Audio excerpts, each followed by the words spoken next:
Pomerne dosť ľudí na Slovensku si myslí a aj čoraz otvorenejšie hovorí, že by bolo dobre, aby sa komunisti dostali do parlamentu. Niektorí sa dokonca vyjadrujú tak, že poriadok v tomto štáte urobia až komunisti, nie žiadna z terajších parlamentných strán. Teší vás toto poznanie? My nielen pred parlamentnými voľbami, ale počas celého medzivolebného obdobia sa snažíme stretávať s našim spoločanom, s našim voličom a diskutovať o problémoch, ktoré má naša slovenská spoločnosť.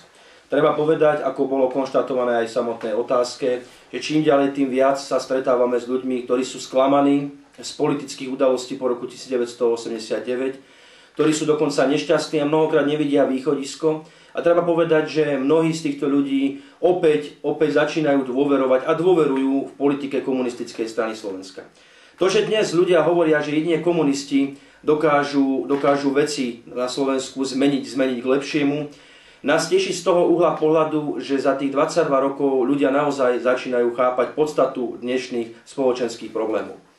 Ja naozaj chcem vyjadriť len presvedčenie, že komunistická strana Slovenska má svoj program, je to zásadový a principiálny program a my, ak to zjednoduším, hovoríme, že už bolo dosť za posledné obdobie rozkrádania, klamania a prázdnych sľubov a hovoríme, že prichádza obdobie inventúry. Preto komunistická strana Slovenska vyjadrujeme pevné presvedčenie, že do parlamentu, do Národnej rady Slovenskej republiky sa dostaneme a budeme bez zbytku náš volebný program, s ktorým sa uchádzame v týchto parlamentných voľbách o dôveru voličov, určite realizovať.